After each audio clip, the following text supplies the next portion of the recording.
That's a good one. That's a good one. Oh, God, it's a toad, son. It's a toad, dude. Let's go. I wake up to a little bit of drool on my pillow, feel like it's gonna be a bad day.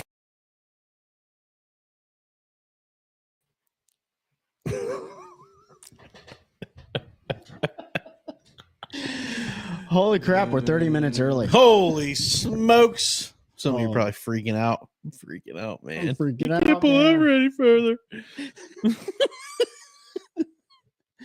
I promise we're going to keep it PG-13. Yeah. We're back for Fishing Friday Live. Most people aren't going to jump on right away. No, it always takes a couple minutes. We're also early, but we got stuff to do tomorrow and tonight. And so we decided to go a little early. And I mean, it is what it is. Yeah, well, we control it. Yeah. It's our show.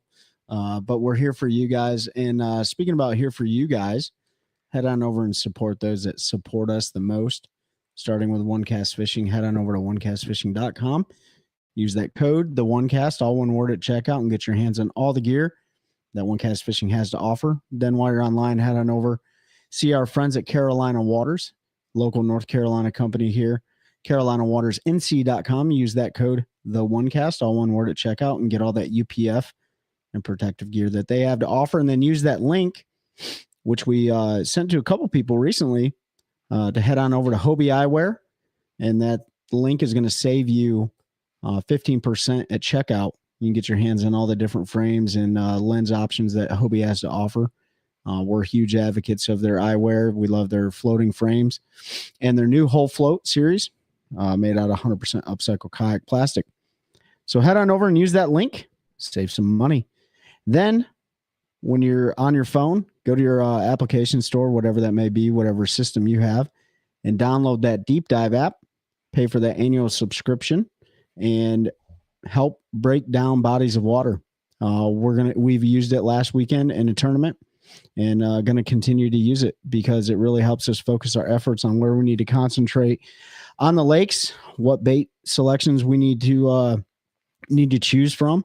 And really helps you with water level, wind direction, rain, everything that you need to know about the conditions so that you can put more fish in the boat. And then finally, moving to Central North Carolina seems to be a pretty hot topic from everybody from the north, south, east, and west. So Central North Carolina is getting a lot of traction. And if you're going to move here, you need to hit up our good friend and angler himself, Terry Carpenter. You can reach him at carpentert@hpw.com. He's a licensed real estate agent in Central North Carolina with Howard Perry Walston and Caldwell Banker. Terry is going to get you settled in the home that you guys wish to be in, and he knows exactly what you're looking for from the bass angler side of the house or angler side of the house. So see our good friend Uncle Terry and get moved into Central North Carolina. Yeah, we got to shorten this up. Yeah. For Fishing Friday Lives. That took you 3 minutes and 45 seconds. That's all right. I mean, we're early. We are early. We're early, but we're also ending at like 6:30, I think, too. Or no, 6:30. How are we ending at 7:30. 6:30 if we start at 6:30? All Are right, you going back in time, bro? Hey, thanks for everything, guys. We appreciate it. We're gonna wrap this up right now. No, we got some. We definitely got some stuff to do tomorrow. I'm gonna fish a tournament here in the Virginia North Carolina border. Hopefully, win some money. Pete, you're gonna go support your wife tomorrow. She's gonna run a 5K. That's right. Yeah, something like that. She's gonna run a 5K in the morning. 5K in the morning, and then I'm gonna do feed my deer. Feed your deer. Yep, get them ready to get killed. All your pet deer out there. I mean, ready to get harvested, unalived. Take some dirt naps. Yeah, okay. Freezer. They want to be cold in the winter. They like when you put them on ice. Yeah, I like it. That's their favorite thing. No, yeah, I'm gonna go do a little workout at our deer lease, and then I wanted to look at that. I meant to earlier. Maybe fish a tournament on Sunday with you. Yeah, there's the fall the fall time is man, it's a fun time to fish tournaments. I know a lot of guys like to put their boats up and get in the tree stand or whatever the case may be. I'm not going to do any of that this year. I definitely want to focus my attention on fishing. Just learn some of our local lakes a little bit more and some of our regional lakes a little bit more, if you will. So the nice thing about it is the lakes are pretty clear and, you don't have a lot of traffic and stuff like that. And other species turn on too. You know, stripers in certain bodies of water turn on, really fun to fish for, especially up at like Lake Gaston and Kerr Lake and stuff like that. So it's a good time to be out on the water. It's also a good time to be in the woods too, if you like that kind of thing. So yeah, man, I'm looking forward to it. Gosh, I ate broccoli earlier and I'm telling you, like, it is not setting well with me, the burps. There is one there on Sunday. Is there? Sunday's the 12th, right? That's correct. Yeah. It's the 10th all day today. Yeah, dog. So $130 at the ramp. ooh, talking big Plus you have money. to pay $35 to be a member. Oh You yeah. can pay that tomorrow, so you'll be good. Yeah, I'll be good for that. So Yeah, maybe we'll do it. yeah, we'll see. Maybe we'll just go up there and catch all the fish so they can't weigh them in. Run defense. If you're commenting, I don't know if our comments are working, but eventually we'll catch up. But let's see what's going on. Ultimate Angler's going on. Tucker Smith, who can only catch him scoping according to all the idiots on the internet, is leading, but they got a 6-pound lead and some change. Mhm. A chance to win $500,000 just in that tournament. I think we did the math, and he's tournament winnings. If he were to win that one, he'd be right around 700. That was like 692,000 or something for the year. So pretty good year tournament fishing if he's able to pull that off. What's going on, Tim? Hope you're doing well. What's up, Tim? What else is going on? Open just wrapped up.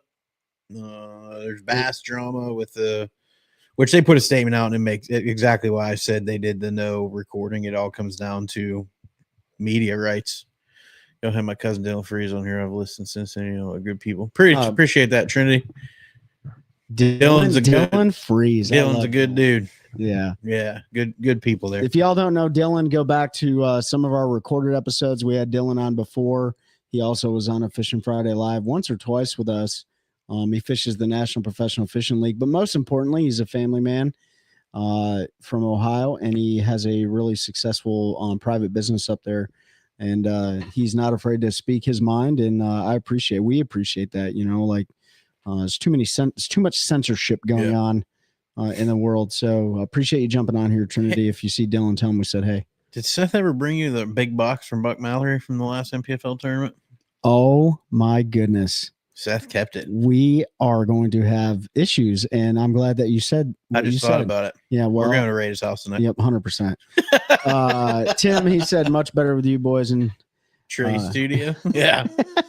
Yeah. Well, this is our studio. Yeah, it's our studio. In my garage. In Trey's garage. But it is an official LLC, so we do have a business address and all that good stuff with great business partners. So Ben is away this evening. He's got family in town, so him and his wife are spending time with their family. So he's not going to jump on here with us. And so Bass Fishing World Ultimate Angler Championship, like you said, that's going on. If you guys haven't followed that, dude, like that is insane. And I didn't really know much about it. I mean, I knew that like there was invitations sent out based on organizations that people fished with and stuff like that. But it's no forward-facing sonar event. Tucker Smith is absolutely smashing them. So I'm sure we'll do a recap of that. Yeah, you had to pay I think it was a $50 or $500 membership fee. Mm-hmm. And then it was based on individual tournament results. So if you finished a certain percentage, I don't know if it was 1 or 1, 2 and something in these multiple different tournament trails, you would get an invite. Yeah. And I don't know what the entry fee or anything was, but there's a lot of stuff flying around out there. Nobody really knows how they got the money to pay people. Yeah. There's a rumor that it's coming from tax dollars from Eufaula in Alabama, which I mean, somebody made the point like, well, this is probably the smartest thing our tax dollars have been spent on in a century, if that's the case. But I know they did pay some money to have them hold it there, but it's also there at the same time as the ABA championship. So there's like 700 boats running around, but that's a big body of water. But yeah, it's 500,000 to first, 160 to second, like 75 to third. They pay down to 50, I believe, and I think it's 10 grand pretty far down, and then it flips to like 2,500 or something. So everybody in that top 50 will get a little bit of pocket change. I'll tell you what, and that's the no forward-facing sonar, yeah, which is kind of cool. They also had limited practice, I think, right? They only had 2 days, something like that, maybe 3. Yep. But it was cool. And I've never fished Guntersville. No, it's definitely on the list. Yeah, it is the Guntersville is probably the most pressured lake and one of the most pressured lakes in the country. And what's so awesome about it is it continues to pump out 4+ pound bass on a consistent basis. And if you guys go back, our buddy Andrew Loberg, who fishes the Elite Series, he's fishing that right now, and he lives on Gunnersville.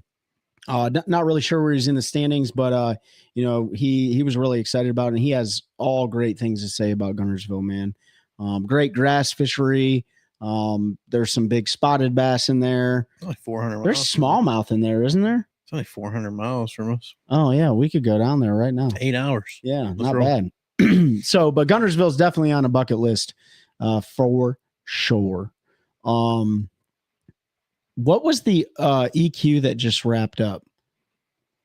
That was the second EQ for the season, right? Yeah, second of 3. Yep. Gosh, what body of water was that on? Do you remember? It was on Smith Lake, Wheeler. Oh, Wheeler. Yeah. Yeah, it was on Wheeler Lake. Yeah, Wheeler Lake on the Tennessee. It's a Tennessee River System lake, right? Yeah. So that just wrapped up. And they only got one more for the season, and then they're gonna take the top, I don't know, 9 or 10 out of that, and then those guys are gonna qualify for the Elite Series. Josh Watkins is on here. Josh Watkins, great friend of the show, great friend of ours. What's up, brother? Josh is recently retired from the Army. Congratulations, dude. I'll be there in 21 days to be exact. And Josh is fishing the NPFL next year. Oh, look. There's Seth Ellis There he with is. a frog emoji. He don't know how to fish frog. He's one of them damn minnow pingers. Seth, Pete made a great point here. God. I think there's a box that our friend Buck Mallory was supposed to drop off to you down at Logan Martin from a certain St. Julian's winery. And I'm not sure we ever got that. So either he dropped it off and you didn't give it to us, or he didn't drop it off. So one of the And we're going to take his word for it, not yours. 'Cause Yeah, we so know we're gonna how- hold- we know how good it is. We got to So if hold he somebody says accountable. It was dropped off, Seth. Just know. I did see something in the back of your truck yesterday, and it said St. Julian on it. So I You will be son of a- receiving that package. Josh said yes, sir. He said Yeah, he I'm sure he didn't drop. Like you were gonna say he did. Oh yeah, I got it for you, bud. man. I told you we're gonna ask him, and if he says yes, then Yeah, you have to pay the consequences. I will catch no fish tomorrow. Trey's only bringing one rod. It's gonna be a beetle spin. That's it. That's it. One beetle spin all day. But yeah, man, what else is going on in the fishing world? One bass. One bass, or yeah. One bass. The U.S. Open Yep. just finished up, and that was who? Spencer Sheffield. Yep, he won that event, and then Ben Milliken was really close to pulling that off too. So Spencer Sheffield won bass event. Where was that at? Is that Cali? No, it's in Arizona on okay. Lake Mojave. Okay, yeah. Last year Bryant Smith won it, didn't he? Mm-hmm. Okay, yeah. So Yep. that just wrapped up. That was a $60-something thousand payday for Spencer Sheffield. So, man, big money tournaments going on. And then you got, locally and regionally, you got a lot of the cat tournaments going on and stuff, the fall fishing. Really good time. A lot of top water action, a lot of skipping a jig. Charity season's about to start. That's right. Charity season about to start. So, speaking of charity season, November 1st, Sharon Harris Lake. Uno November. Take a Warrior Fishing. We're hosting the tournament. It's a multi-species tournament on Sharon Harris Lake out of is it Crosspoint or Holloman's this year?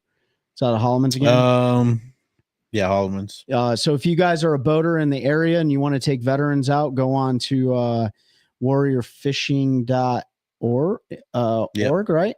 And you can sign up right there on the website to take a veteran or several veterans, depending on the platform you have, out for a fun day of fishing. I think it's about 4 hours long. We're super close to our 100 boats. Super come close. on with it. Yeah, we got a lot We're of about to boats, make it our man. biggest one ever. Yep, it's gonna be great. Bunch of prizes, a lot of sponsors, lots of donors and stuff like that. Lots of giveaways, prizes for winning, all kinds of good stuff. Yep.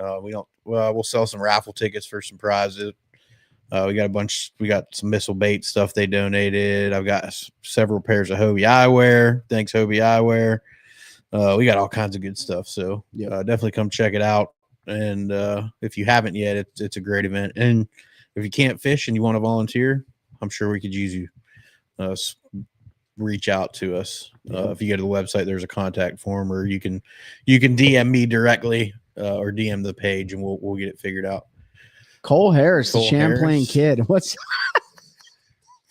going on tonight? Is it like MPFL night? Yeah, MPFL is just jumping in on here. Yeah, man. we got might as well get Josh Brad Seth and Paul and Cole. Al and Sean and everyone else on the roster. So let's go ahead and send it, dude. Yeah. Yeah. What else do we want to talk about then, since all the MPFL dudes decided to jump on? What do y'all think about the NPFL? What do you think about the schedule next year? I think there's a lot of driving. I think I like the schedule. yeah. I don't know, man. I'm between, it's like, I'm going to throw out a 2025 thing here. God, here we go. It's either mid or it's all right. You know what I mean? Skibbity toilet. I think it's Skibbity Riz 6-7 type, whatever. I'm sure Seth is loving that right now. I have no idea. I have no idea. I like it for the simple fact that, they're going to some pretty good fisheries. Wright Patman, I think, is pretty cool, even though it's a pretty far drive for a lot of guys. But yeah, the lake is full of bushes. I like the fact that they're going to a place that doesn't get like major events outside of the Cash and Rod Tour, which is Lake George in New York. Yeah, some giant bags in that joker. Yeah, there's some big fish in there, some big lake trout in there. But other than that, like, Lay Lake's kind of like, it's not really that good. I mean, it's a place that doesn't get gone to a lot. It's just I gone. think that's what's nice about. Yeah, that's what's nice about some of the league schedule is they go to places that they don't go to. Like, not all the big tours go to all the time. So you get to see some different, like Lake George, for instance, or. I mean, I know Lay Lake, didn't they do Red Crest or something there here recently? But still, it's Lake not Norman, something that's gotten hit to. a bunch. They came to Lake Norman, which outside of the open, it hasn't been fished in a long time. Right. It's just cool. And I wish they would get Murray on the schedule. Yeah. Again, they fished it. They fished it last year. Yeah, it was their last event. I think that one would be really fun with no forward facing. I do too. Which they do have it for the elite event this year. It was one that came up and the elites actually wish they didn't have it because it doesn't play a huge role there. But we don't think about mass sponsor. We were going to get there. Yeah. I mean, Patricia, I'll go right into it. Like, right, send it. I don't have an issue with it. I mean, I get where the anglers are coming from. But you sign a contract with Bass, and you have since 1998 signed a contract with Bass that talks explicitly about media rights and broadcast rights and things of that nature. And they hold the right to do that. They expect a certain level of quality for their viewers. They want to provide multiple camera angles, so on and so forth. So one thing they did commit was more cameras for next year in boats. I don't know how many that means. Hopefully another 5 or 6 cameras, get 15 or 16 out there floating around, I think would be a pretty good mix. I get where the anglers are coming from. There's plenty of people that'll go back and watch the tournament after the tournament to watch their favorite angler. And you can shorten that tournament day up when you're not catching. So I think it just needs to be a change in the content approach for the anglers that were live streaming all day. They're gonna have to go do some editing and put some videos together, but they can still record that footage and put out meaningful and useful content. I get why they're upset, and there's a lot of big feelings out there about it. But at the end of the day, it's Bass's show. People pay Bass to broadcast on their networks. They pay Bass to advertise on their networks. And if you've got 7 different dudes out there just running unchecked live streams, sponsoring non-sponsors of the organization, it kind of goes against what you've agreed to. So, yeah, it's a tough situation for those. So, like I said, I think it's just changing content approach. So now you're going to need to do a little editing, throw that tournament video up a week or so after. And you see guys, Livesey and Polynick and I mean, there's more than that. There's Cooper Gallant. They do a bunch of those. They do push them to do social media, but not live stream. They want them to post. They want them to make posts and do things like that. And they can still share a tournament date, just not live during the tournament. Again, I see both sides. I think one of the biggest reason we as fans, and I lump myself into that, and I'm not by any means just blindly defending any organization. I've been critical of them all. We forget that bass, it's not that they don't care about the anglers, but the anglers aren't always going to be their number one priority. Bass is a business, and they need to run it like a business. They need to make money to stay in business. And if their money is threatened by some dudes live streaming, then they're going to shut it down. And I don't know, there could have been conversations from folks that are paying significant money to hold those broadcast rights saying, hey, you need to put an end to this. We're paying, and these people can go consume this for free. Which we all want that free media. And Roku, the Roku Bassmaster channel is free. You don't have to pay for that. So you can actually watch Bass broadcast for free via Bass's network they made with Roku. So difficult situation for the anglers. I know they're upset, but at the end of the day, they've all signed an agreement and agreed to exactly what's happening. And they've signed that agreement. That agreement, I went back and looked, has been in place since the late 90s when like action cameras and stuff first started coming around. Trey? I have mixed feelings on it, Patricia, and Tim, we'll get to you on the river fishing and baits and stuff like that. But, Ben, Pete, and I were talking about it. I think it was last night or something. We were talking on our internal chat. And I don't fish it. So just my opinion from an outsider's perspective, and I don't know all the fine print with like Bass's like contractual agreements and stuff. I know it's probably pretty long, but anyways, I think when you, outside of the contract that has been since the 1990s, I think the anglers, I think it's a hard position for the anglers because at the end of the day, like while they fish under the organization of Bass, at the same time, they're expected to continue to build their individual brands, which they are, and they are, pushed to do social media and have camera crews follow them around and stuff like that. And I don't know how much traction live streaming was getting, but I definitely believe it probably was taking away from some of the viewership from Bass, like on the Roku channel and stuff like that. But at the same time, I almost think like when you relinquish like entry fees, you relinquish some power. They're not paying, they are paying, but I think it's like a side pot deal or whatever. So when Bass is paying for you to fish now, essentially, then I feel like they have a little bit more control over what happens. But it's a hard business to be in. I can imagine like having to build an individual brand, but also represent a brand that sometimes your brand that you're representing is not a sponsor of. It's in conflict of it. There's always going to be a conflict of interest because there's so many competing requirements for so many companies in such really kind of a small industry. What I would like to see them do, if they were going to take away the live streaming, they probably could think of a way like kind of how the MPFL did it with the old fixed TV way, where each angler, like you can subscribe through Bass to view each angler on their boats for the day, right? And that might be an additional revenue stream for Bass. So it's like, hey, you got 104, let's say, in your field. Each 104 of them has a GoPro live streaming, but the only way to really access that is on a subscription basis. So you might get some additional revenue stream for that. The only way you'll ever see that is they end all advertising deals with other companies. Because if I'm Strike King and I'm paying Bass $300,000 to advertise for the year, I don't want to watch Pete with Bob's Bait and Tackle on the back of his jersey all day. I'm gonna fight that. Whether you're paying a subscription or not, I'm paying you to promote me. So it's a tough deal. And I know everybody wants to compare the two. The MPFL doesn't have the sponsor commitments that Bass has. They don't have the broadcast commitments that Bass has. You can't. I think we often forget that these are legally binding agreements that Bass as an organization has made with Roku and Fox Sports and the other places where they stream. And there are certain things legally that they have to do and maintain. And that's just the nature of the business. What's up, David? Wow. I don't think they're taking fans away. They're not limiting sponsor money. I don't agree with that, Patricia, to the anglers, but they are forcing the anglers to rethink their content creation. I'm going to be honest, like me personally, and you all can beat me up for this. I feel like throwing up an 8-hour live stream of a tournament day is just lazy content. I'm much bigger fan of going in, making some edits, cutting out that boring day, putting some voiceovers, talking about what you're doing, why you're doing it.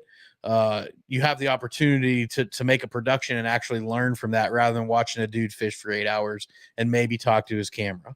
Again, it's a tough thing. I just, lots of us watch MPFL on Fix. I mean, it wasn't, I don't know if I agree with that either, Patricia.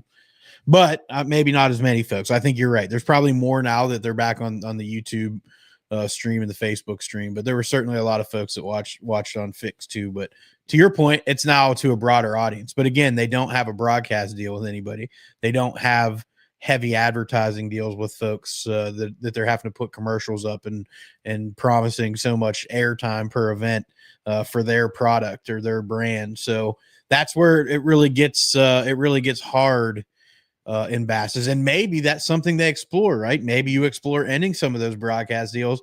Look at, hey, what if I live streamed 103 anglers videos on YouTube and monetized it? Here's the issue with that. Bass is going to take the money from every single one of those anglers and decide how much they're going to give to those anglers.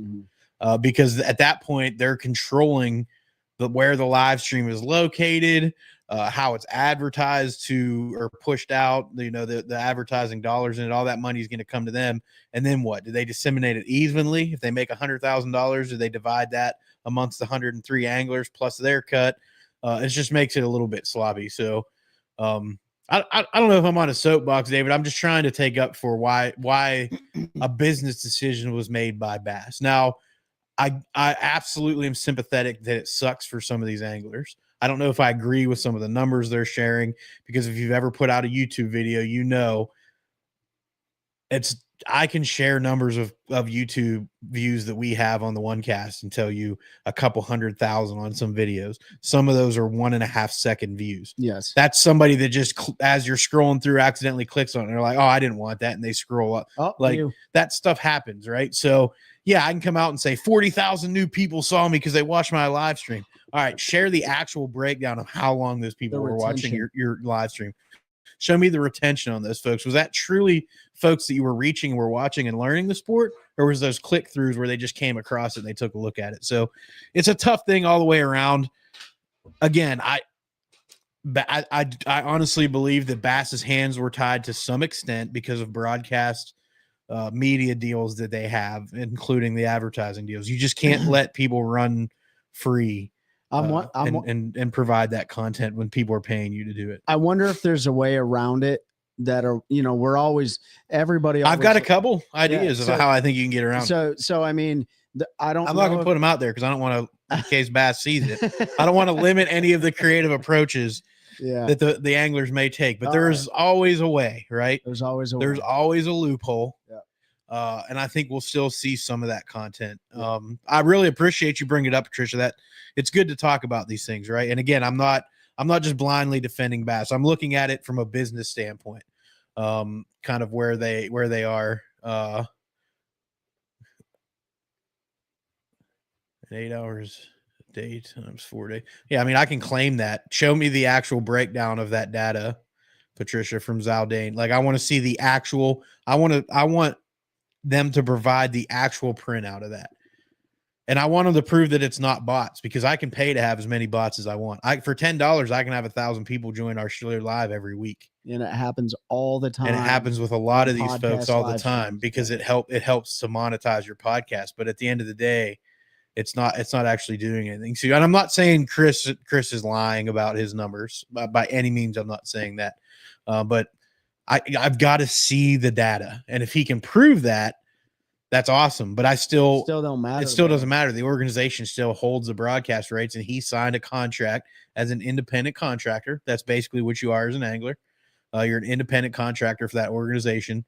And you've signed a contract agreeing to those terms, and all they're doing is enforcing it. So maybe much like we saw with the change to forward facing rules this year, maybe this angler, what do they call it? The angler It's like something board. Yeah, ABP or something. Yeah, like maybe that. they're able to go to Bass and say, hey, look, here's some data we have from the guys that were live streaming. We think this is beneficial to us and you. This is why. And maybe they can get them to roll back on that rule. You know, that I don't think they're hard. I think Bass proved last year, and I don't agree with how quick they rolled on some of the changes because the anglers were mad. But I also think that they proved that they're willing to listen to their anglers. We saw it with the information rule. How long that thing was a rule for like 7 minutes. 7. And all the anglers raised up, voiced their concerns, sent emails. That rule went away, right? They spent a year talking about forward-facing sonar. Bass went and actually looked at the data they could from past tournaments and saw, you know what? These guys aren't just saying this is affecting the way we're fishing. It actually is. We have spawn events where guys should be on the bank and half the field's out staring at a screen, and it takes away from some of that viewer interaction, things like that. So they made a change. So I think they're open to it. Going on Twitter and ranting and raving or Facebook, I don't think is a way for the anglers to get that's just trying to get the people worked up, which I'm sure they've done a good job of. But, you know, I hope they can reach some kind of compromise. I'm not going to sit there and watch any Elite Series anglers back for 8 hours while they're fishing. Just not going to do it. I think the proof would be in the pudding for the anglers. This is the last thing I'll say on it, and then we'll move on to. And then this is a great conversation. Patricia, like Pete said, thank you very much for bringing this up. But if the anglers can show collectively that there has been a monetary value, a decrease in monetary value to their individual brands, and bring that up in a manner that says, look, like, I understand there may be contractual conflicts, but at the end of the day, like, we're losing money because of this. That may be able to stimulate like a logical conversation with the ownership group and whoever makes the decisions there. But they should take that through their ABP, which they voted on to have, even though some of them may not have requalified for the Elite. So that's going to change next year. So there definitely is an argument there. They just got to show it. She says, I really don't care either way.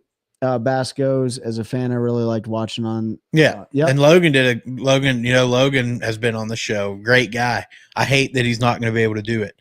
But I also, from a business standpoint, see why Bass made the change. So we'll just see what happens. Yep. You know, and that's all we can do. So as a fan, I watch what I'm going to watch. I watch a little bit of everything, mostly just the weigh-ins, because to be honest, after I turned 16, I thought fishing was one of the more boring things to actually watch on TV, like tournament bass fishing.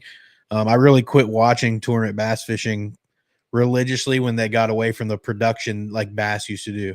When it was the Bassmasters and it was a couple hours in the morning, and then they would come back later with the weigh-in and they built the story and the drama, and you didn't know exactly what was going on minute by minute.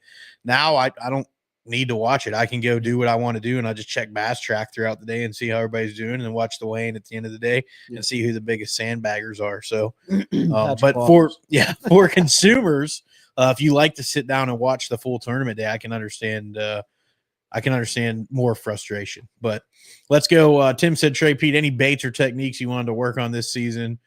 For some reason you didn't. P.S. Pete obviously has enough baits in that man cave. Yeah, I got a few in there. It's the same one I've wanted to work on for the last 4 years, and it's the Carolina rig. Was going to throw it more. Threw it one time, caught a fish on my third cast, put it up, never threw it again the rest of the year.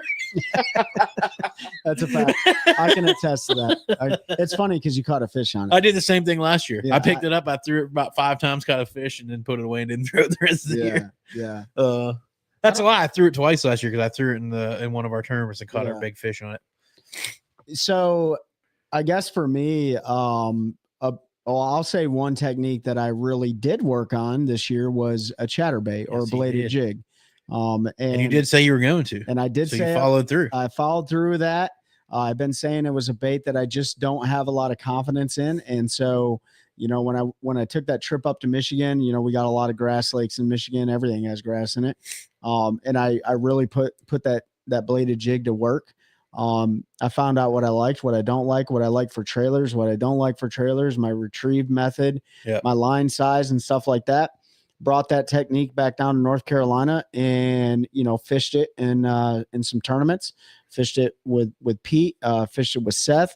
and had success on it. And so it's definitely I think more of a confidence bait. I think Gasson again this year when I was mashing him on the chatterbait, and you ended up catching one or two, but Yep. I think that one really lit you. And then when you Yep. went to Michigan, you threw it like the entire time. And then since you came back, you've gone out and mangled it. I told you it was good around stumps. Yeah, and stuff, and you know, one of the things I learned about that bait specifically is like you can throw that thing on 20-pound test, man. Like I used to throw, like I still throw like my spinner baits on 15, but I've upped my line size to 20-pound. Yep. With a 1/2 ounce bladed jig, and I've really come to like it. A technique I have not worked on, and I still to this day have not caught a fish on, is a glide bait. Yep. It is a technique that is very specific to certain circumstances, but absolutely catches big fish. We are right now in and moving into the better glide bait portion of the year. Yep. So spring and fall. So rest assured throughout this these next few months, I'm going to be locking a glide bait in my hand on certain lakes. Winter too is also really good. And throwing them around docks. So hopefully that answers your question, Tim. I also agree with Tim. I would like to see some more rivers in some of these schedules. I know Bass is going to the Arkansas River this year. Is that right? Yeah.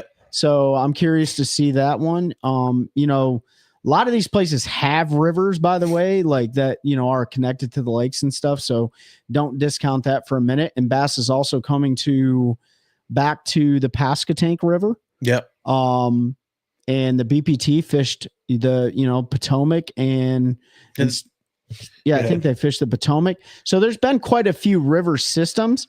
I'd like to see them come to the Pamlico Sound. I mean, they fish the Sabine River. So there's been a lot of rivers and stuff like that, but Mississippi River, a lot of river fishing. But yeah, I love the river fishing stuff, man. Like that's really like it's just that good old fashioned, can be, if there's no forward facing sonar, that good old fashioned top water flipping, crank baiting, you know, all those kind of bites that we like to get. So Bassmaster should be getting that 150,000 first place to match BPT. Yeah. Yeah. I mean, the payouts in bass fishing really aren't that good. No, they like, suck. The Ultimate Angler Challenge that's going on right now that Pete and I talked about at the very beginning, like that's like legit payouts. But here's the thing. No one will ever come back to the Delaware River. Don't say never. They very well could go even back if you win a BPT event and win $150,000, you're still negative on the year. Well, yeah, it's $6,400 for entry fees, isn't it? Yep. And then travel and lodging. But again, you know, depending on the sponsorship you have. But if you think about it, like, you know, we had this discussion with a buddy of ours. I won't name his name. You know, there's guys that believe in that, you know, the top 50 in the field need to get paid. And then there's guys that think like, dude, this should be limited to the top 10. You know, if it was limited to the top 10, your payouts would increase significantly and the winners would have a shot at $300,000 or $500,000 or something like that.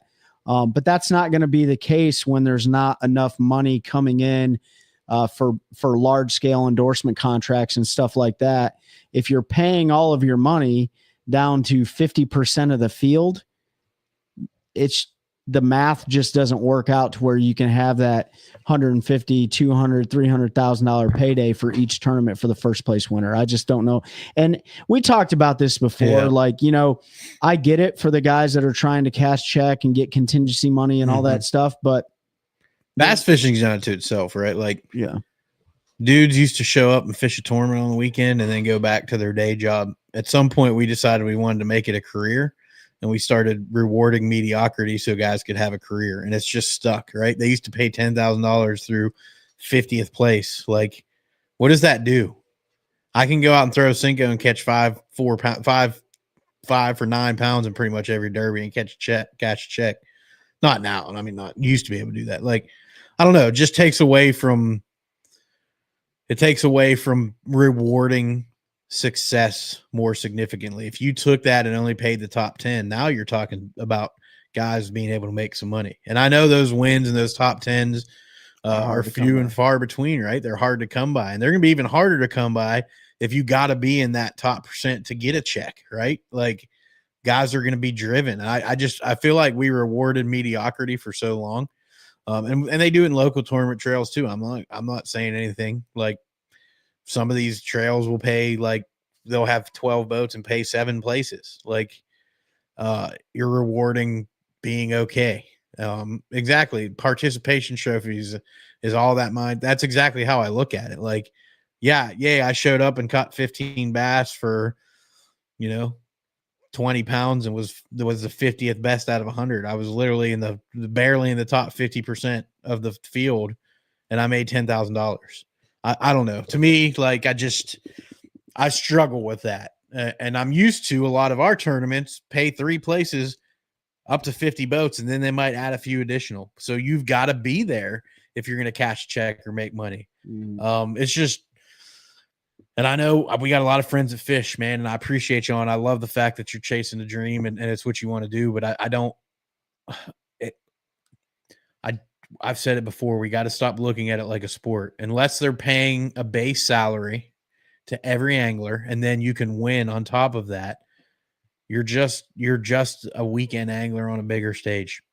I mean, and you're the best in the world. Those dudes are the best in the world. They're way better than I'll ever be. And better than anybody I know. And we fish against some of those guys that are right there.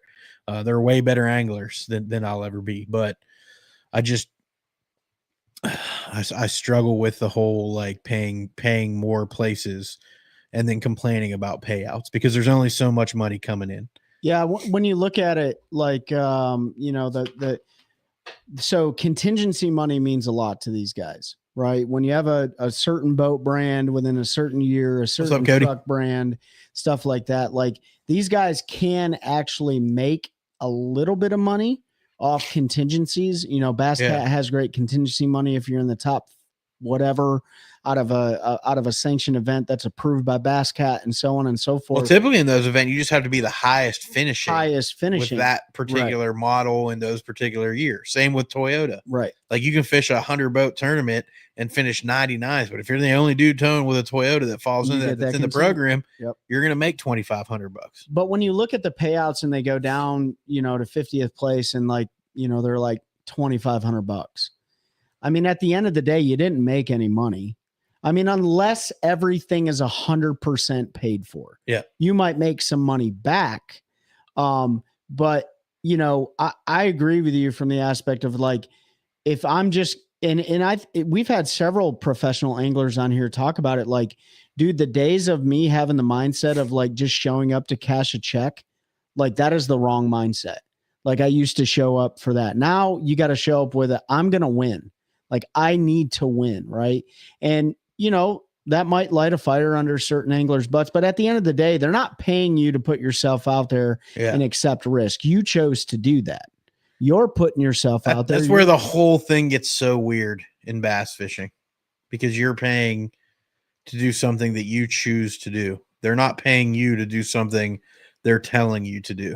Mm-hmm. The only thing they're doing is controlling how you do it because you're fishing their organization. So you're a subcontractor following the rules of the employer, but you're self-employed, but not making any money because the organization isn't paying you to be employed by them. You're trying to win your own money plus your buddies and maybe not buddies' money. It's a very weird thing.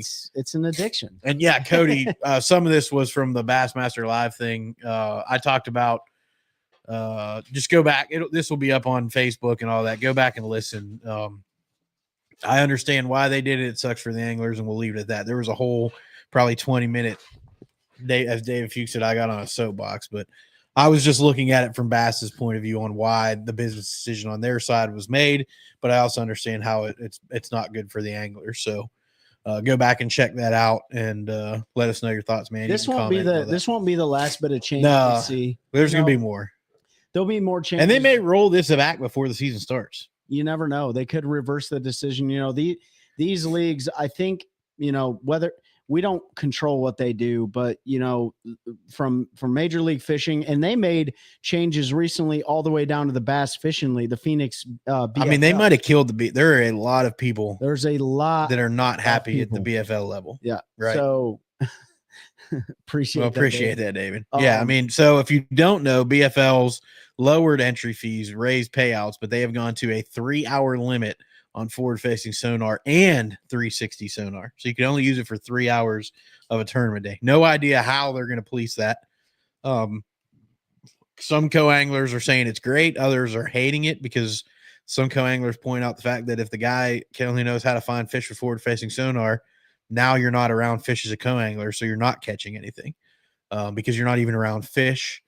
But can't make anybody happy. You can't make anybody happy. You can't make anybody happy. My biggest thing is how do you police that? Yeah, I don't know. You'd have to create some sort of device or something. And that's the rumor floating around the internet was they created a GPS tracked lock that also provides a timer for when the lock is engaged and disengaged. Yep. So you could track that it was on for that 5 of the 8 hours of a tournament day. Yep. I don't know if that's true. That's a rumor out there. I don't know how you control it. Do the co-anglers now become marshals? I don't know. Are you expected to police your boater? That puts you in a pickle. Hey man, I'm on forward facing. I'm gonna win $100,000 if I win this. Just let me run it, and I'll give you 25%. I don't know. You gonna turn me in if I offer you $25,000? Just keep your mouth shut. I'm just saying. Yeah, dudes will do anything to win a trophy and some money in fishing. There's a lot of dudes that will. Guys that preach following the rules and then they break the information rule. Yeah.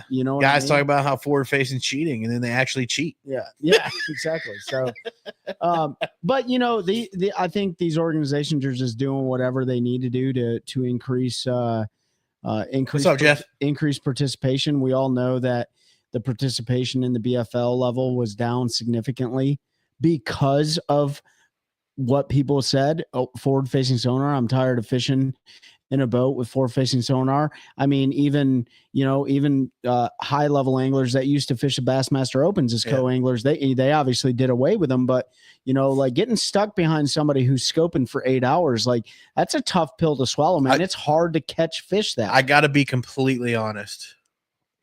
I have to be completely honest. Like with the accessibility to tournament fishing, kayak fishing taking off, you can get into that for pretty cheap.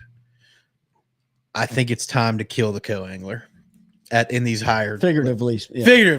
I think it's time to do away with the co-angler, right? Like, why is a co-angler dictating rules in a tournament where I'm paid $100,000 for my boat? I pay for my boat insurance, I pay for the fuel, I pay for the maintenance, I paid for all the tech, I spent all the time to find the fish.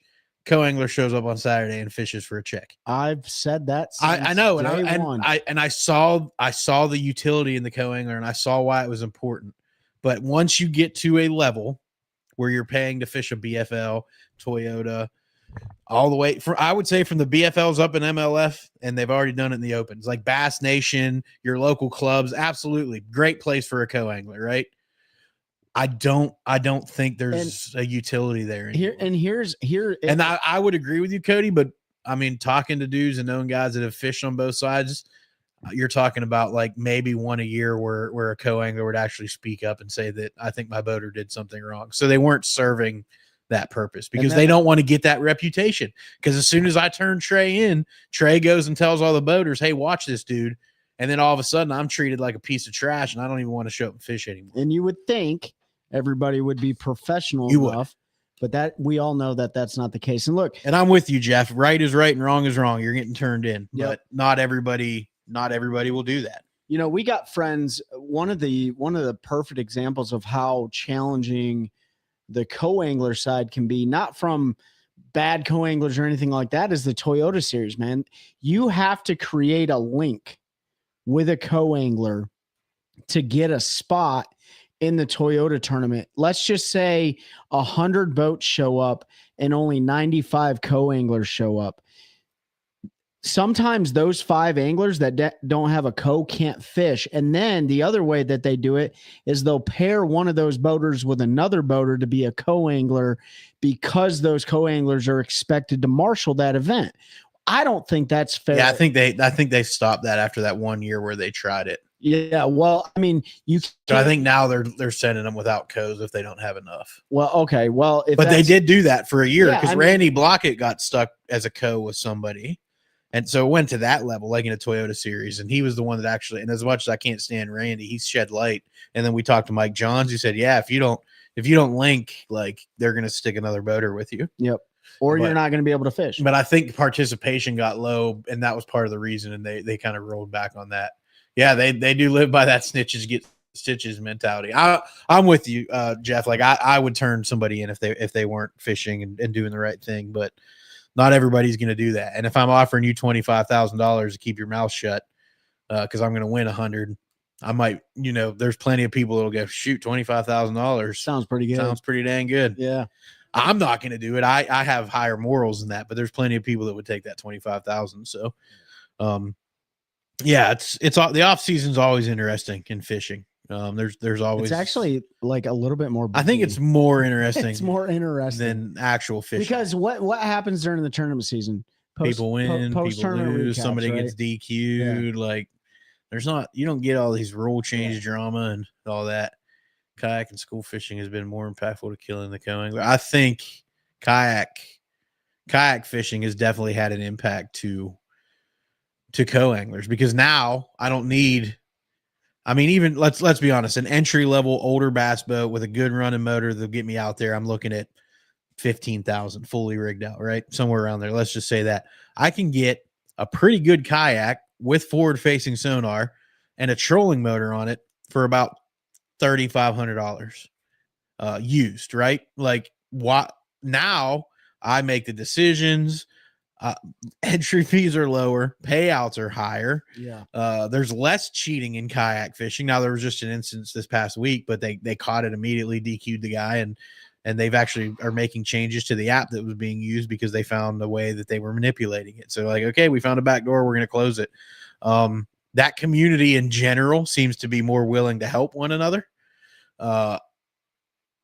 Look, bass boat tournament anglers were some of the worst. Like we're pretty good. I think you can tell me if I'm wrong, but there are plenty of those dudes that aren't telling you anything. It could be. I don't know. I had a 1992 fiberglass boat that was probably more dependable than my 2001 or 2021 boat. Just that older stuff ran. If you kept up with it, there wasn't a whole lot more maintenance. But to your point, Cody, yeah, I mean that kayak's going to be cheaper. Your entry fees are going to be lower. Your decision making, your maintenance is going to be cheaper. So you can't carry the cost to entry, the what's the word I'm looking for? The barrier to entry, which is cost in a lot of those cases, as a boater, has now been significantly reduced to the point where most people that are working 40 hours a week can afford to do it. Mm-hmm. So to me, I personally think that's been the biggest impact on the co-angler side of things. And you in tandem with forward-facing sonar, because there are plenty of people that quit co-angling because of forward-facing sonar. Yeah, 100%. Our kayak trailer's built better than we're definitely built better than one specific brand. It's Cole Harris, I would say. Yeah, I mean, dude, like you talked to our friend Abby Abadanza. He just won AOY for Bassmaster, right? You talked to Corey Dreyer and Casey Reed and all the kayak anglers, Christine Fisher. Like, yes, you do, Jeff. Man, those folks are making really good money for what they're spending, right? The ROI is so much more in kayak fishing. Now I'm not going to do it, right? I'm just not going to, after being a boater. And I know boaters that do both. Boaters do kayak tournaments and so on and so forth. Yeah. But really at the end of the day, if you're one of those co-anglers that stopped fishing because you were tired of getting backboated with scope, or you were tired of getting treated like crap if you had a boater because there are boaters that treat you like crap, man, jump into the kayak game. It's growing exponentially. Yeah. And there's so many opportunities to fish vastly different water systems than what you traditionally see with bass boats. And there's good money to be made in it. So David asked, what's your opinion on the angler charged with manslaughter? My opinion is that dude's needs to be put away for a while. And I say that after having seen the video that was released of the incident. There's no excuse for what happened. He was 100% at fault. And he's gonna get hammered with everything they get hammered with. There's no way you defend what came out in that video. So yeah, that's my opinion on it, David. I think they had to charge him. It was questionable about the charges until you saw the video. Once the video dropped, which was dropped by the sheriff's office, probably to quell any outrage about why are you trying to hammer this young man, that young man negligently took people's lives. Yeah, I mean, that situation is no different than somebody texting and driving, somebody drinking and driving. You know, that was a completely impaired, negligent decision. Yep. Obviously, he's going to go in front of a jury and be tried, amongst his peers, and he's going to get go through the judicial system as he should. But as a outside, and that's why I can never serve on a jury, because I'm instantly biased towards the entire situation. Like, from the video, as long as it's not artificially intelligence, like doctored, which I don't think it is. No, that video was released by the sheriff's office. Yeah. That was the official document. I just don't trust anything anymore. I know, but that was turned in by the angler from so there was more backstory given. That was off of his SD card, recorded on his GoPro, so it couldn't have been manipulated. But nevertheless, like, the video, the proof is in the pudding with that one. Like, that just was completely avoidable. David, to your point on the speed limits and derbies, speed limits would be hard to police, but horsepower regulation would be easier to police. Now, I don't like policing, and I don't like encroachment from higher level organizations on what I would consider like my rights. But when you're fishing under an organization's like insurance and in their name, they absolutely can make organizational changes to reduce that. But I mean, that dude could have hit them at 50 miles an hour and still had the same results than he would at 70. I mean, like, at the end of the day, like, we're all adults. We should be paying attention. It's no different than driving down the highway. It's no different than being well-trained with firearm manipulation. It's no different than anything. It just was negligence. In my opinion, it was negligence. And it happens more. I think it's always happened, but I think it's happened way more with the introduction of how many electronics people have on their boat, how they can be impaired while driving because they have 27,000-inch screens and they're constantly looking at their map so they don't hit something. Like, man, it's just, okay, so that's on you. Slow down. Don't go that fast. Yeah, you know what I mean, I think they need to do horsepower restrictions. They need to go to a 150. You're going to keep everybody around that low 60. There's a big difference on the water between 60 miles an hour and 70 to 80 miles an hour. There's no need to go that fast to catch bass. I don't care what anybody says. We can look at different things on these bigger lakes, like allowing you to launch at different launches, lines, end times. It's worked for other organizations without issues. You got to do something. You can't. I know Trey says we're all adults, but most of these guys are barely old enough to drive, and they're running around in 200 boat tournaments at 75 miles an hour in bass boats, right? They don't have experience. They just don't have the experience. They don't have the knowledge. They haven't seen what can happen. No, you don't even need a 21-foot boat if you're going to a 150. What do you need a 21-foot boat for? I've won plenty of money. Trey and I have done plenty fine in tournaments out of 19-foot boats with 150s. There's absolutely no reason. Keith Poche is a perfect example. Keith Poche has won 115 on his with a 115 on a 17.5-foot aluminum boat that weighs 922 pounds because those things are built like Abrams tanks. You don't need a 21-foot boat. I've grew up fishing Lake Erie and was out there on the lake catching smallmouth bass out of a 16.5-foot with a 9.9 on it. It was hairy. Wasn't safe. Would have been a lot safer with a 75, but I did what you had to do. It would absolutely help with the jet skis and wake boats. I mean, when you get wake boats and you're hitting wake boat wakes that are rolling across the lake and you're running 75 and guys are airborne, and I got thrown out of a boat. Yeah, my dad just said we won money in a 16-foot with a 9.9. We won plenty of money in that joker, right? Like, You don't need to go, is it fun? Oh, it's fun. Like it is fun screaming across the water in the morning at 70, 75 miles an hour. It is awesome. But is it the right and the safe thing to do, not only for the safety of us participating, but for the general public? We just had a dang kid get killed on Sharon Harris by a wakeboarder. Now they were drunk. Impaired is impaired, whether it's staring at a graph or under the influence of something, right? Like blazing down the lake into and not paying attention, ran into the swim area and ran over two people, killed one and injured one. Totally avoidable. Totally avoidable, right? Like they shouldn't have been drinking, but that could have easily been a dude on a bass boat staring at a screen, right? Like looking at his map, trying to figure out where he wanted to go next. It's opened my eyes because I've done it, running down the lake and you're scrolling out on a map. Where's that waypoint? I want to run in that creek. Where exactly is it? And you're like, oh man, I'm not even paying attention. We've all done it. Don't even try to tell me you've never looked at your phone when you're driving down the road.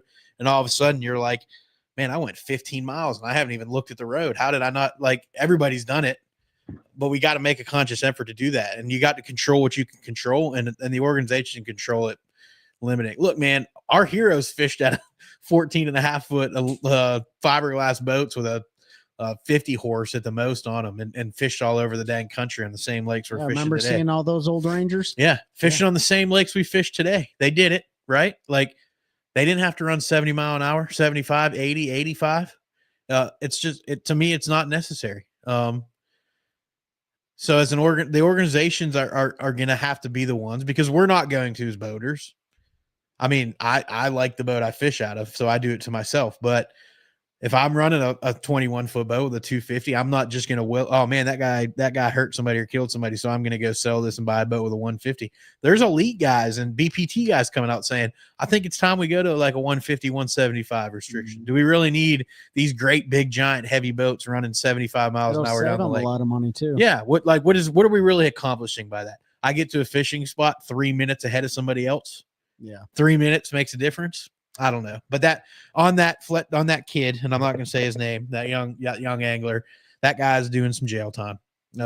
There's no way around it. When you watch the video, he negligently killed three people in a boat because he wasn't paying attention, and it sucks for him. It's something he's going to have to deal with. His family's going to have to deal with.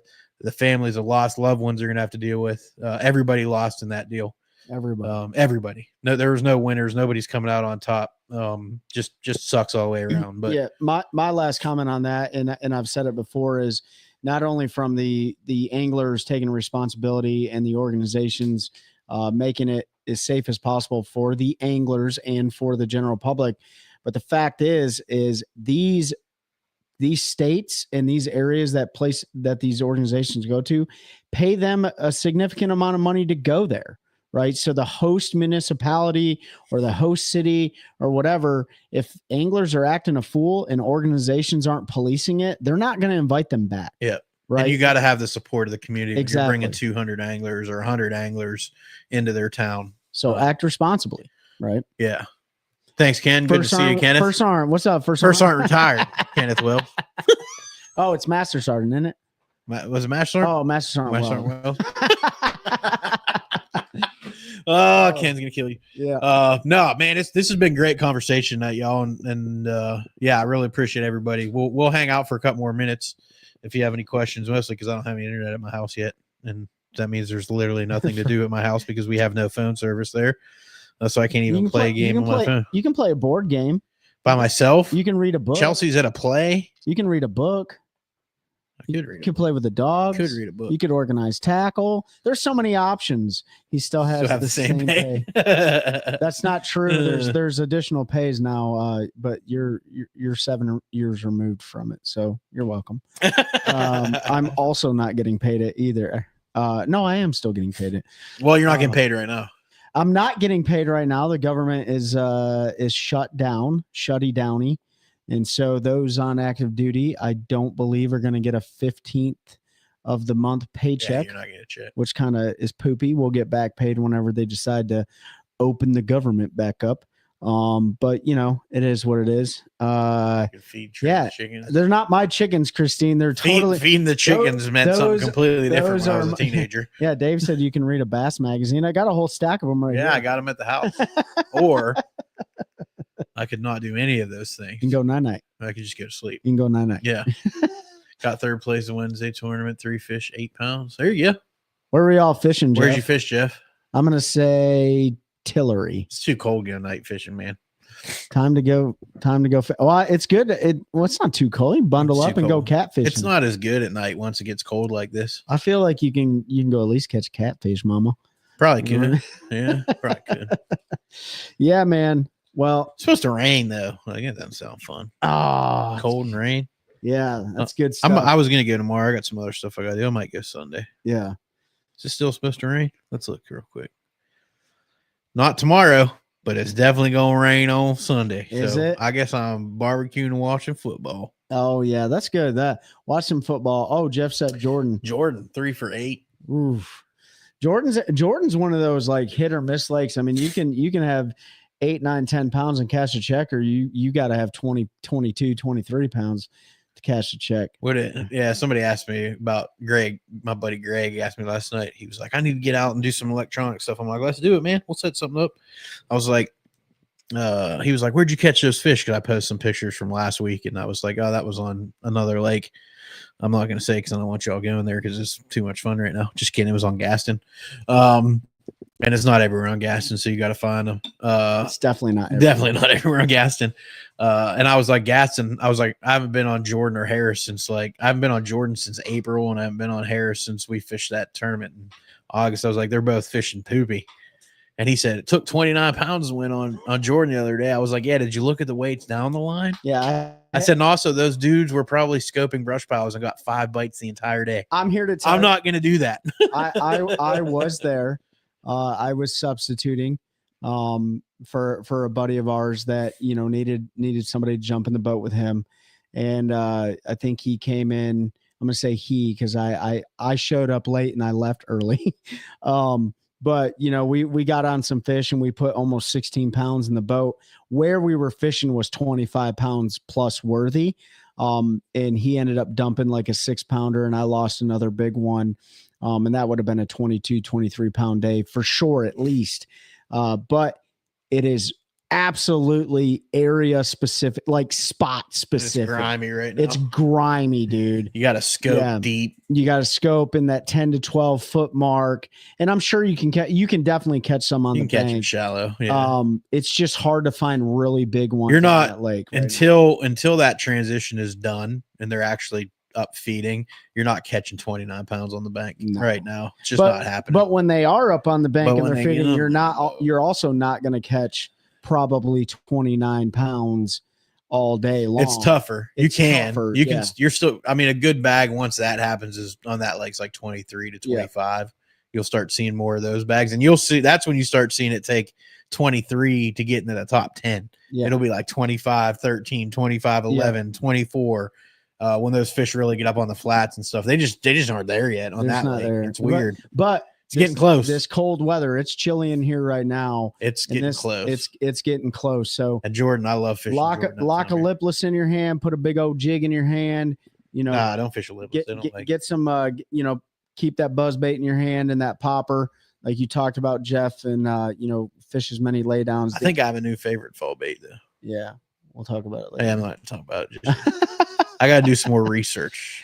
David said he saw a 51.54 pound bag with a 5 fish and a 12 pound. Oh, those dudes fish a lake in Texas. I saw it too. Those. Yeah. Hey, that's awesome. That is absolutely awesome. I've never even caught a 30 pound bag of fish in my entire life. Never even caught 25. Actually, Cole Harris, I missed your comment, but I fully agree. He said bass fishing needs to change the game, more money, sponsors, and fans. Yep. Racing, fist fights, and boat flips. Dude, Ben's saying it. We got to shut the lake down if we're going to race, though, because bass anglers have clearly proven Cole knows he's going to win, though. He's going to rip that bass cat around going 99 miles an hour. After we just talked about not doing that.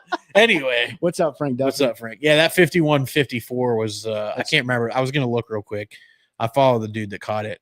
They caught it in it's in Texas. It's a lake, and it's a super nasty lake. Like it is always chocolate milk, so it doesn't get a lot of pressure. And he's figured out a scope and bite with swim jigs where he basically hits them in the head with them and they eat it. Oh no, it looks pretty fun to do. It'll get ruined eventually. I don't think it will, man. He's been posting for years catching 40-pound bags, and it's like Nobody's gone there because literally the water is like, Poopy. I mean, it is chocolate milk It might be all the it time. might be a poop discharge. It could be. It might just be his boat stuck in there because there's not even a launch.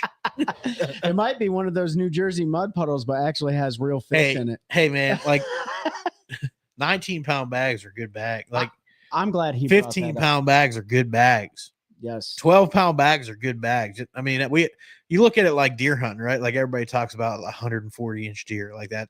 That's like that used to be a 20-pound bag, right? Like, I mean, we've caught in a tournament only one since we started fishing together. Yep. 1 20-pound bag. We've had a bunch of 17s and 16s, and which are really solid bags. But I mean, 5 3-pounders is a freaking good bag of fish, dude. And we are so ungrateful anymore because of the internet and because of forward-facing sonar and because of the fish that you sometimes see in tournaments. Man, Jordan Lake and Falls Lake are not good examples of what you think you should be catching. They're not even very good fishing lakes. They're not Fun to fish. Actually, people give Sharon Harris a lot of crap.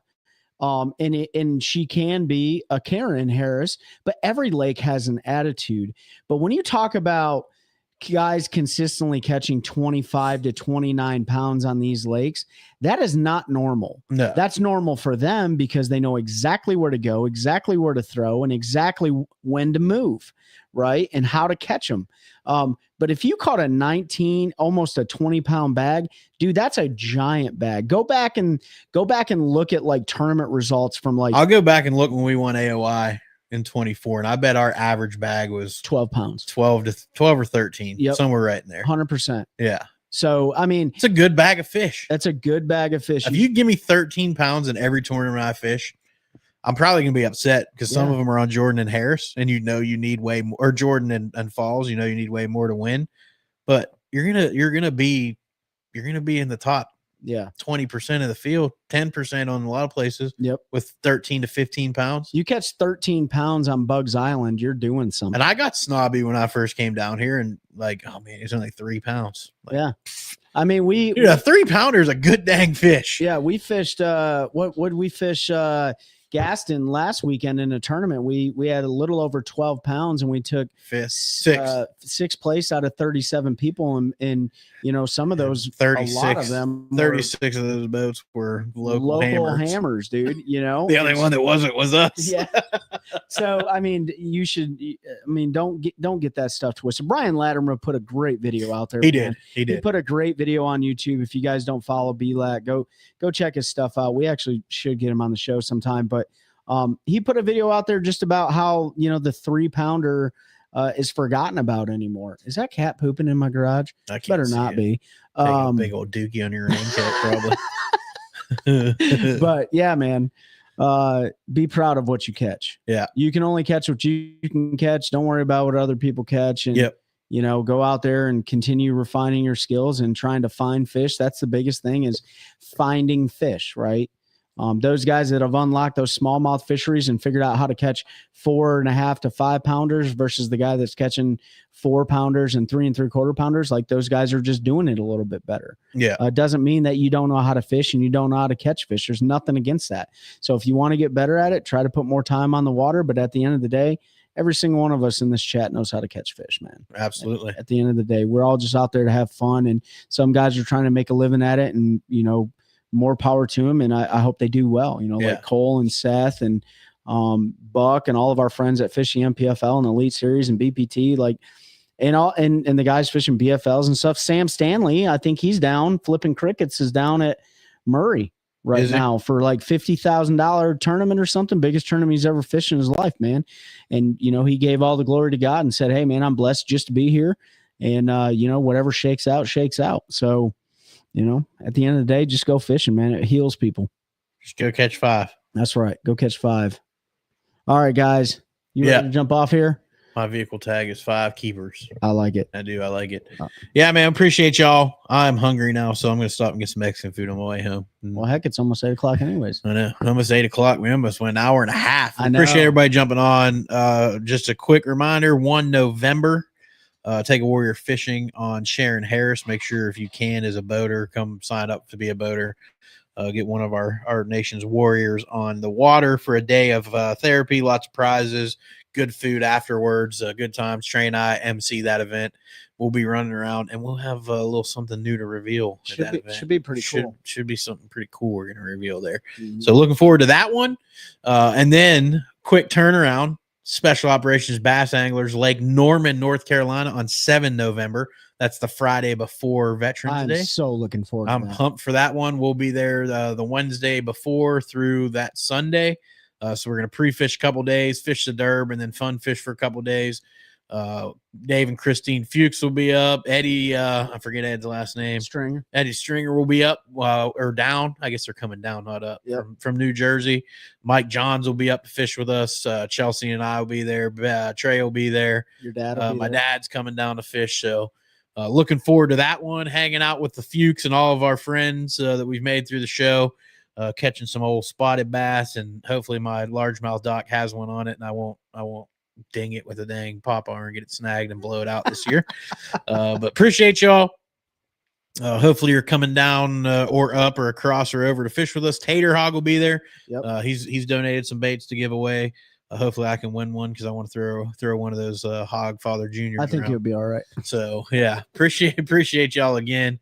Take a Warrior Fishing is on Sharon Harris, Aaron, out of Holloman Ramp. So if you want to sign up, warriorfishing.org. There's a boater link in there. Sign up. We'll get you paired up with a veteran, and get them on the water and take them out. And it's a multi-species, so you'll have fun. Yeah, there's definitely no fish at Norman, David Fuchs. We're gonna get you a 11-pound bag this year. Nerman. Nerman's Oh, gonna Nerman. be fishing good. I like Nerman better, Jeff. Yeah. So appreciate y'all. Glad to have you with us. Great conversation tonight. Thanks for helping us continue to grow a culture of anglers, hoping anglers one cast at a That's a good one. That's a good one. Oh God, it's a toad, son. It's a toad, dude. Let's go. I wake up to a little bit of drool on my pillow, feel like it's gonna be a bad day.